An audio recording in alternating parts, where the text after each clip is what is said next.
From 1963, a new wave of activism began to take root, as increasing numbers of Black Americans grew frustrated with non-violent direct action.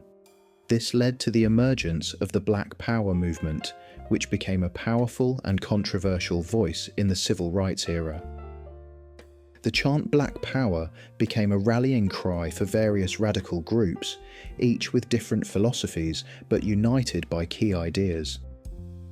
Taking pride in Black heritage and culture, rejecting white assistance, opposing enforced integration, and embracing the legacy of Malcolm X. Many groups employed militant rhetoric, openly discussing revolution and societal transformation, and Black Power found strong support from among economically disadvantaged Black Americans, particularly from within the ghettos. These communities connected with the movement's promise of empowerment and practical improvement. Their campaigns often focused on local problems, frequently achieving tangible successes, making them appear more successful than mainstream civil rights campaigns.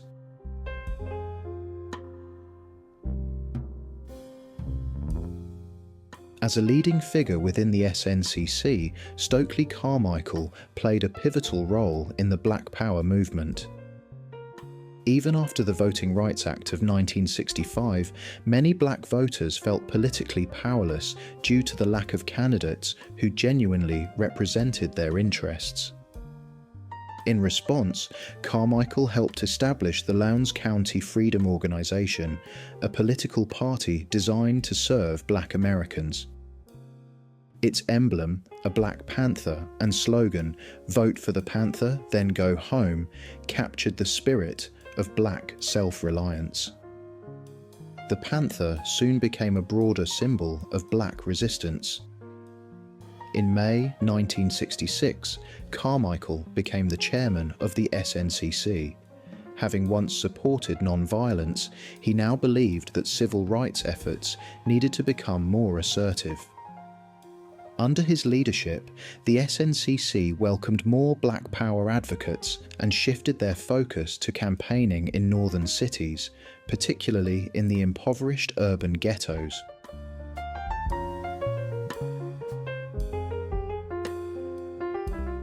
In June 1966, civil rights activist James Meredith initiated the March Against Fear to highlight the violence that Black Americans faced in the South. On the second day, Meredith was shot multiple times by white supremacist Aubrey James Norval, but luckily survived the attack. In Meredith's place, Martin Luther King and Stokely Carmichael continued the march.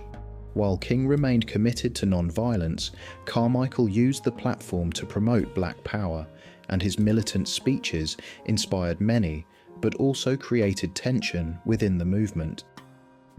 As a result, both CORE and the SNCC became less inclusive of white members.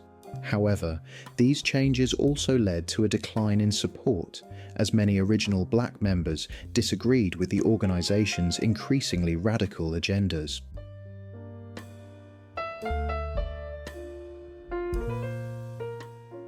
The Black Power movement not only distanced itself from white Americans, but also provoked fear due to its revolutionary overtones. One of the most iconic displays of Black Power occurred during the 1968 Mexico City Olympics, as US sprinters Tommy Smith and John Carlos won gold and bronze medals in the 200 meters. During the ceremony to award their medals, the two men raised their fists, giving the Black Power salute as the US national anthem played. The act shocked the world, and many spectators booed, threw objects, or shouted racial abuse. For their actions in support of Black Power, Smith and Carlos were suspended from the US Olympic team and vilified by the media and politicians. Despite this backlash, their gesture deeply resonated with a new generation of young Black Americans.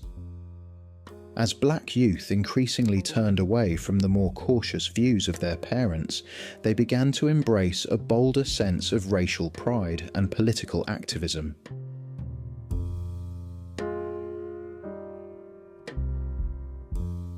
Among the most prominent and controversial Black Power groups was the Black Panther Party for Self-Defense, which was more commonly known as the Black Panthers. The party was founded in Oakland, California in October 1966 by Huey P. Newton and Bobby Seale.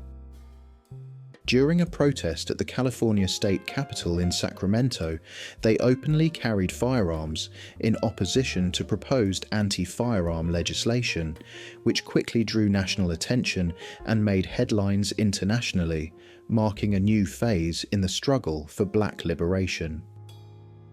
The Panthers believed that law enforcement and government officials had failed Black communities and called for Black self-governance and community control. Unlike many other Black Power groups, the Panthers were open to working with white allies who shared their goals.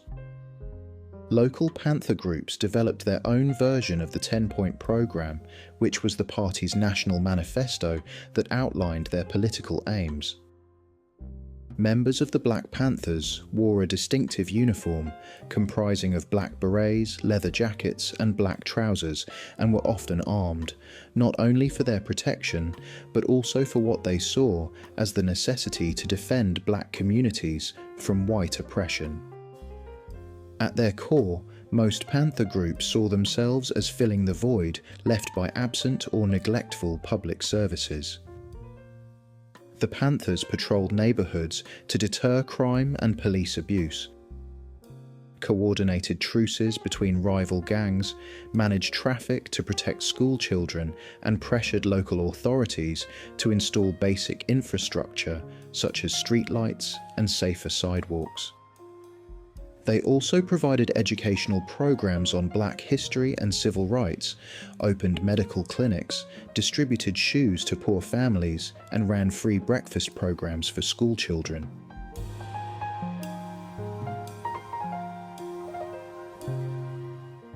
At a community level, the Black Panthers significantly improved living standards in many of the ghettos.